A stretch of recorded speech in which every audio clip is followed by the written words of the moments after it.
Bapak, Saudara, dan anak-anak yang diberkati oleh Tuhan Yesus Kristus, kita akan membaca bagian firman Tuhan pada hari ini diambil dari kitab Perjanjian Lama. Kejadian pasalnya yang ke-11, ayatnya yang pertama sampai dengan ayatnya yang ke-9.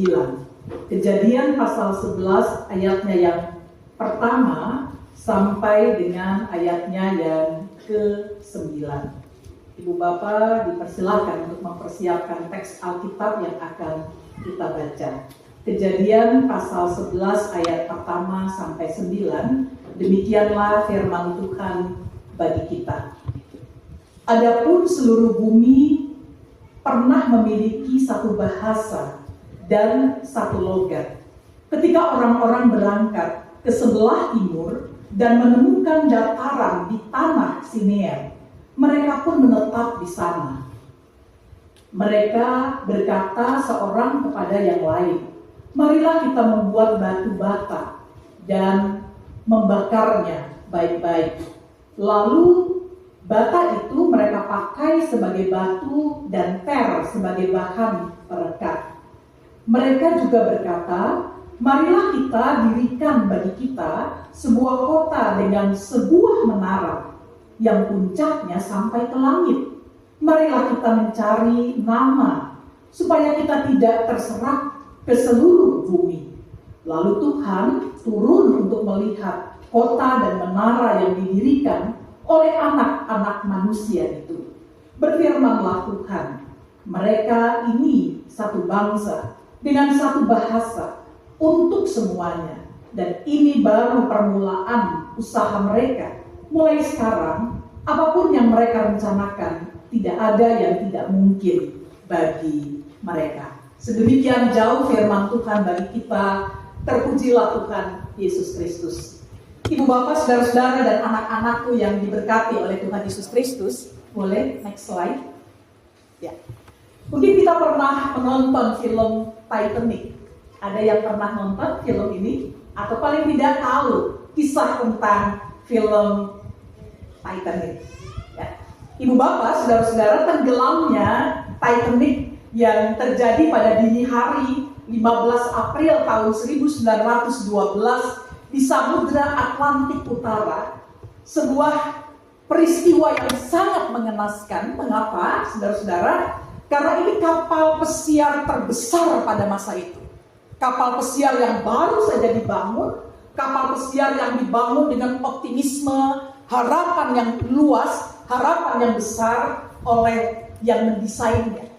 Ibu Bapak, saudara-saudara, dari Southampton, sebuah pelabuhan di Inggris, mereka berlayar ke New York, kota New York, dengan harapan bahwa kapal pesiar itu dapat mengangkut banyak orang dan kemudian juga penumpang yang jumlahnya lebih dari 2.224 itu tiba-tiba menabrak sebuah gunung es kira-kira di tengah malam. Bapak Ibu, saudara-saudara yang diberkati dan anak-anak yang diberkati Tuhan, kita bisa membayangkan kapal besar pada masa itu dengan luas dan panjang yang luar biasa, tiba-tiba dia menabrak es. Dan kemudian kapal itu, gunung es, dan kemudian kapal itu tenggelam. Ibu Bapak, saudara-saudara, kisah di belakang kisah itu, tenggelamnya kapal Titanic adalah ada seorang yang menciptakan atau mendesain kapal itu, yang ketika diwawancarai pada awal launching dari kapal tersebut mengatakan bahwa kapal ini adalah kapal terbaik yang kami buat, yang kami miliki, yang kami luncurkan pada saat ini, dan kami membuatnya dengan betul-betul perfect sehingga Tuhan pun tidak akan pernah mampu untuk membuatnya tenggelam.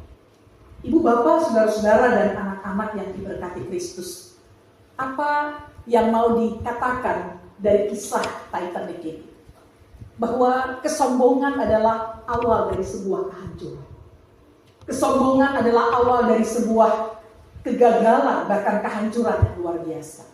Itu yang dialami juga oleh atau dirasakan di tengah-tengah kehidupan dari orang yang membuat kapal tersebut. Dia termasuk dari orang-orang yang mati akibat tenggelamnya kapal Titanic ini.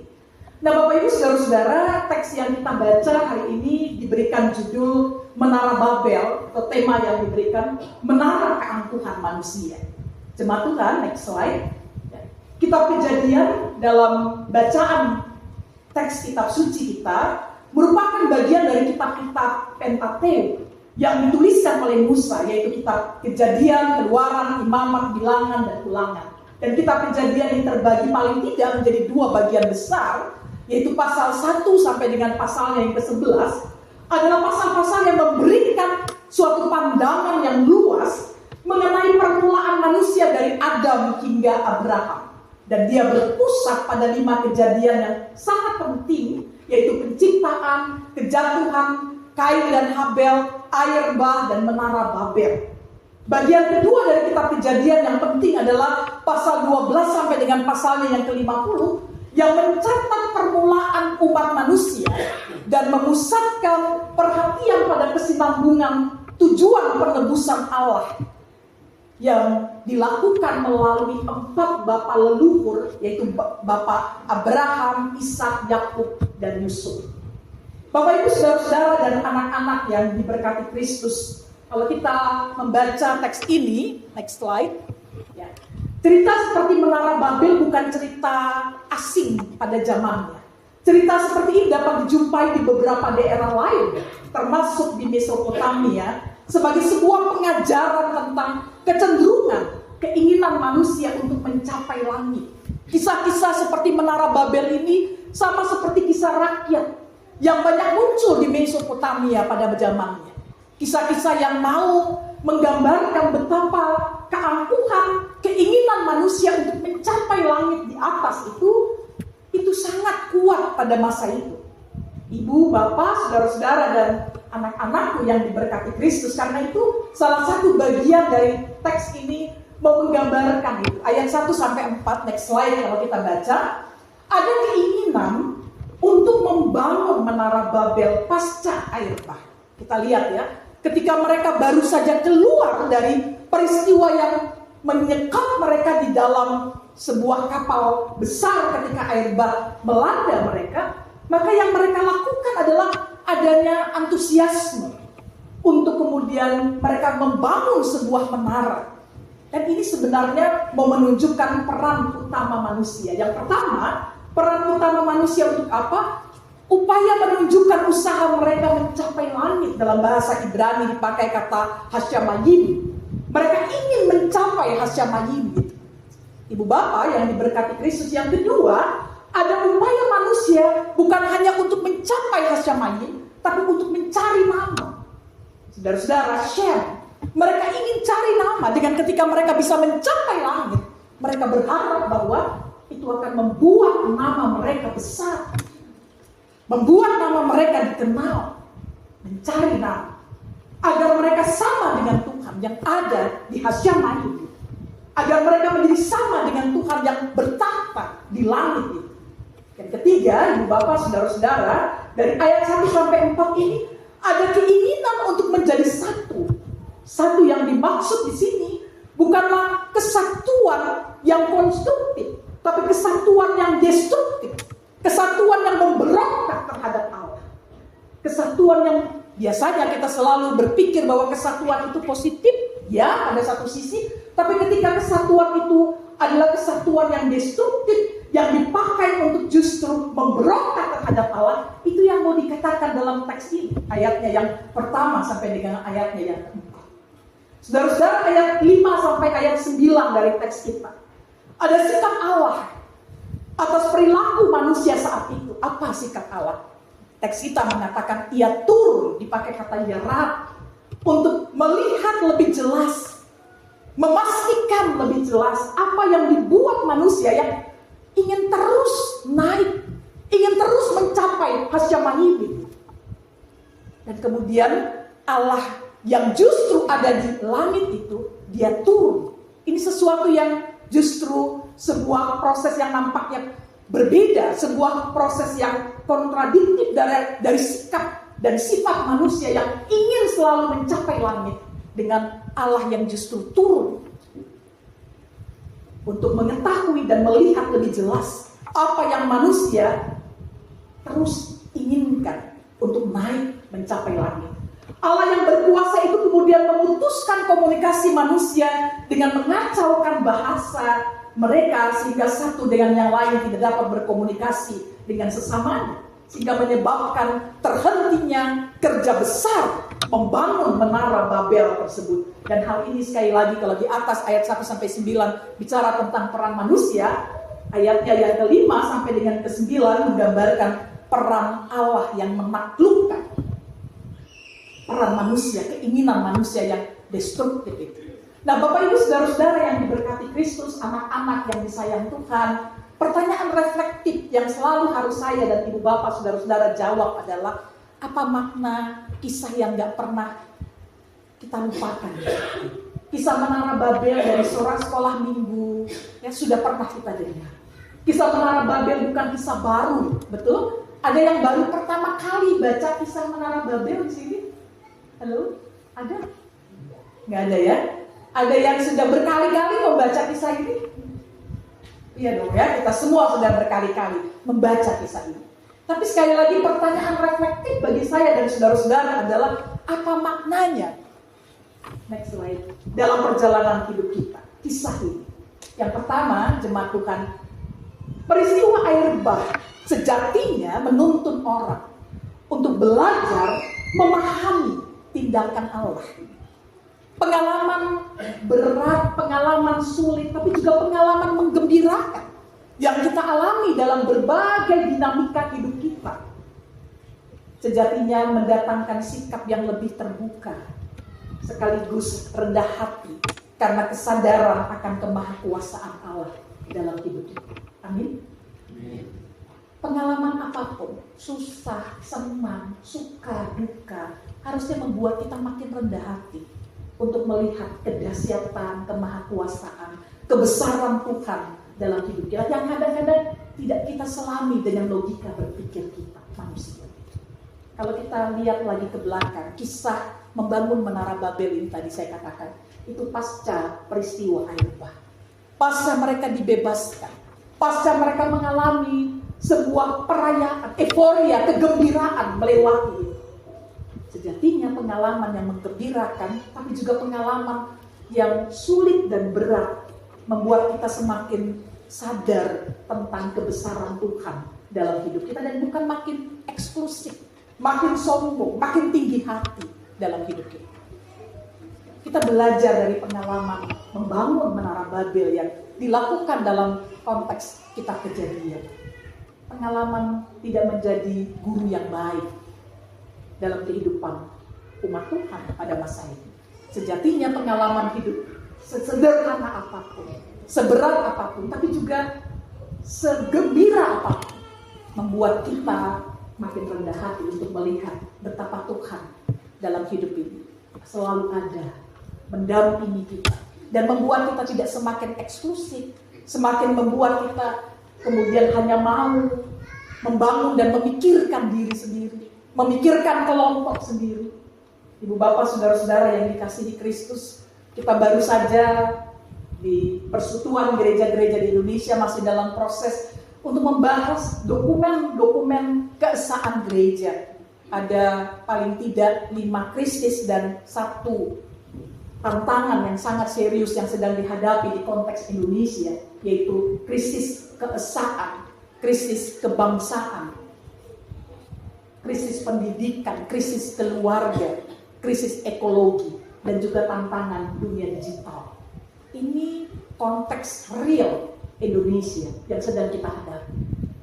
Dari timur terbitnya matahari sampai di wilayah barat Indonesia, kita berhadapan dengan konteks real.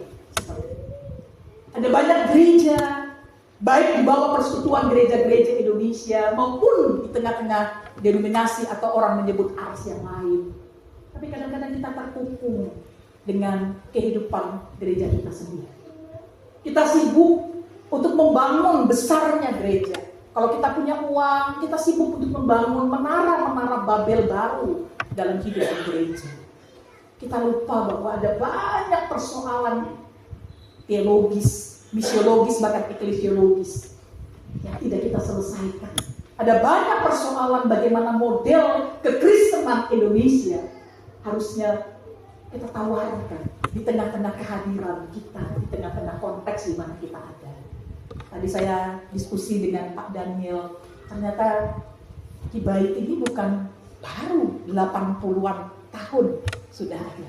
Setelah kemudian dalam beberapa waktu, ya, bagian dari Kemah Injil, saya pernah melayani di Kalimantan, sehingga di Kalimantan itu banyak gereja-gereja Kemah Injil di sana, Kalimantan Utara, sekarang dulu di Kalimantan Timur namanya. Saudara-saudara, selalu saya mengatakan juga tempat di mana saya melayani, pertanyaan reflektif yang harus kita ajukan selalu, apa maksud Tuhan dengan kehadiran kita di negeri? Apa maksud Tuhan dengan kehadiran kita di Tanah Toraja? Apa maksud Tuhan dengan bergabungnya Kibait menjadi bagian dari persekutuan gereja-gereja di Indonesia? Bukan sekedar menempel menjadi bagian ke-100 sekian dari persekutuan gereja-gereja di Indonesia. Tapi dalam arak-arakan itu, mari kita menjawab persoalan krisis kebangsaan, krisis ekologis, krisis ekonomi, juga krisis-krisis yang lain, bahkan krisis pendidikan, krisis keluarga yang sedang dihadapi hari-hari ini. Belum lagi persoalan tantangan dunia digital yang luar biasa. Nah, Bapak Ibu saudara-saudara yang diberkati Kristus, kita tidak pernah bisa egois. Kita tidak pernah bisa berjalan sendiri-sendiri. Kekristenan di negeri ini, bahkan bersama dengan agama-agama yang lain, kita harus bersama-sama untuk kemudian bukan kebersamaan yang destruktif, tapi kebersamaan yang konstruktif, yang membangun dalam kehidupan bersama di tengah-tengah keindonesiaan. Ibu bapak, saudara-saudara, dan anak-anakku yang disayang Tuhan, karena itu pertanyaan yang harus kita ajukan adalah spiritualitas seperti apa yang paling tepat yang dibangun di tengah-tengah kehidupan kekristenan Kibait yang baru saja menjadi bagian dari arak-arakan ekumeni. Spiritualitas kekristenan seperti apa? Sebagian besar suku dari Sinode Kibait adalah gereja suku Toraja, ya. Karena itu Amang Tobing di sini langsung dipanggil Bapak Tobing, gitu kan, dia bukan Amang Tobing lagi. Itu artinya adalah ada maksud Tuhan yang harus selalu kita jawab. Tuhan mau apa dengan kehadiran kita? Tuhan mau apa dengan keberadaan kita di sini? Bukan sekedar menempel, bukan sekedar menjadi bagian, tapi mari arak-arakan ini saling memperhatikan, saling mengasihi, saling menopang dalam hidup bersama. Ibu bapak, saudara-saudara, kita tidak pernah bisa egois. Gereja di Toraja, gereja di tempat-tempat yang lain, kita adalah satu tubuh dalam kehidupan bersama. Yang kedua, saudara-saudara, ibu bapak yang diberkati Kristus, next slide. Dalam konteks kapitalisme global kapitalisme, maka kata persaingan, kata menaklukkan, itu menjadi kata-kata kunci yang kerap kali didengar dalam ruang-ruang keseharian kita. Bersaing, taklukkan, kompetitor, itu bagian dari kata-kata yang sering kita dengar, menjadi bagian yang sering kali ada berseliweran di sekitar kita. Manusia cenderung ingin menaklukkan segala sesuatu sehingga tanpa sadar menjadi sombong dengan kemampuannya dan ingin menyamai Tuhan, bahkan meruntuhkan orang lain. Orang-orang yang dilahirkan dan dibesarkan dari air susu yang sama, ketika mulai besar, mulai punya sesuatu, maksudnya adik kakak, gak jarang saling mengikut satu sama lain karena kepentingan-kepentingan yang ingin dicapai. Orang-orang yang dilahirkan dari air susu ibu yang sama dalam persekutuan gereja, karena gereja adalah ibu. Ibu bapak, saudara-saudara, seringkali juga saling menyakiti satu sama lain. Bapak ibu, saudara-saudara yang diberkati Kristus, kata menaklukkan seringkali menjadi bagian kehidupan bersama kita. Mungkin kita berpikir kemampuan yang kita miliki dapat menentukan segala sesuatu, termasuk menentukan manusia lain, bahkan Tuhan dalam jalan hidup kita. Bapak Ibu tidak segan-segan hari-hari ini dalam rangka persaingan, banyak hal orang melakukan itu. Bapak Ibu saudara-saudara yang diberkati Kristus, karena itu hari ini kita sedang diingatkan.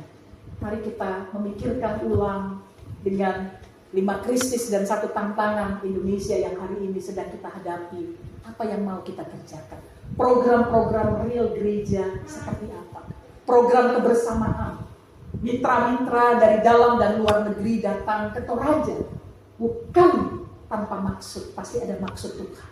Amin. Dalam kehidupan persekutuan kekristenan tubuh Kristus di dunia. Mari saling bergandengan tangan. Mari saling merangkul. Mari saling bekerja bersama-sama dalam kehidupan yang kita hadapi. Bukan saling menaklukkan, bukan saling menyikut, bukan saling merasa besar ingin mencapai hasanah ini, tapi justru melihat bagaimana Tuhan yang turun itu, Tuhan yang melawat kita dengan berbagai macam situasi yang kita hadapi, sekaligus menjadi sebuah panggilan, calling bagi gereja. Apa yang harus kita kerjakan? Bukan hanya kita siap untuk dilawat Tuhan, tapi kita juga melawat yang lain. Melawat orang yang sedang berada dalam penderitaan, kekerasan terhadap perempuan dan anak yang masih banyak di berbagai belahan konteks Indonesia. Kemiskinan, kesulitan untuk mendapatkan pekerjaan, jobless di mana-mana sedang kita hadapi karena krisis global yang sedang dihadapi di dunia. Karena itu mari Ibu Bapak, kita tidak pernah bisa jalan sendiri. Kita harus bersama-sama mengatasi semua. Gereja-gereja tidak pernah bisa berdiri sendiri di atas sinodenya sendiri, tapi berkolaborasi, bersinergi dengan banyak pihak, termasuk juga dengan pemerintah, dengan mitra, dengan berbagai orang yang ada di sekitar, dengan agama-agama lain. Bapak Ibu saudara-saudara yang diberkati Kristus, baru-baru ketika saya diberi kesempatan untuk satu diskusi di sekolah teologi di Asia bulan yang lalu di Thailand, saya mengangkat satu diskusi tentang bagaimana diakonia kolaboratif diakonia itu menjadi pekerjaan rumah kekristenan di Indonesia. Ketika isu stunting kita hadapi, nggak usah jauh-jauh, saya nggak tahu peta stunting di Toraja, tapi di kami saja di Bogor Tengah misalnya, itu isu stunting menjadi isu yang serius, terus meningkat 21,9%, tapi konteks di mana saya melakukan penelitian itu sekitar 24 lebih. Artinya bahwa dari 4 anak yang lahir, setiap kali ada 1 anak yang stunting di Indonesia. Ini persoalan yang sangat serius bagi negeri.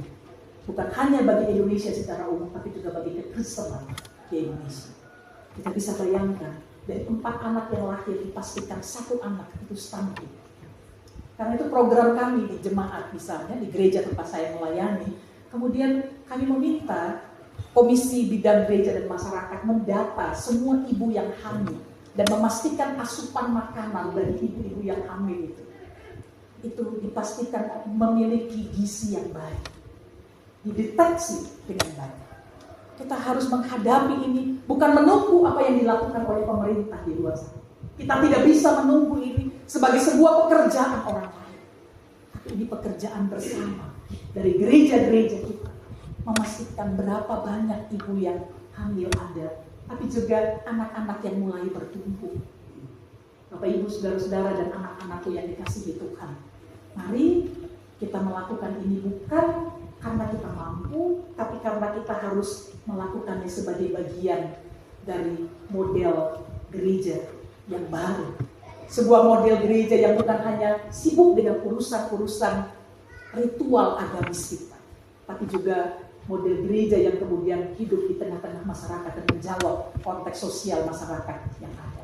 Karena itu penting Ibu Bapak Saudara-saudara bagi kita untuk memahami dan mengerti konteks kita secara baik. Yang terakhir saudara-saudara, Tuhan berkuasa atas hidup dan karya kita. Ia menilai sampai kedalaman hati setiap motivasi yang kita kerjakan. Bahkan ia memporak-porandakan karya ketika di dalamnya dibangun dengan motivasi yang salah.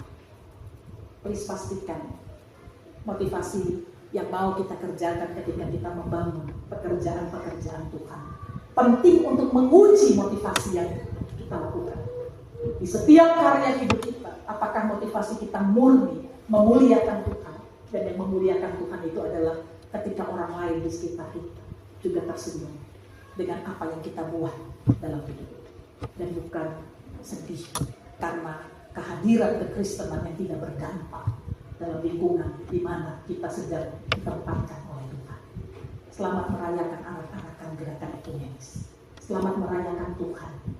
Selamat mengalami Tuhan dalam perjalanan hidup kita, tapi juga dalam program-program yang secara serius kita bangun dari ruang-ruang ritual, tapi juga ruang-ruang hidup keseharian kita. Amin.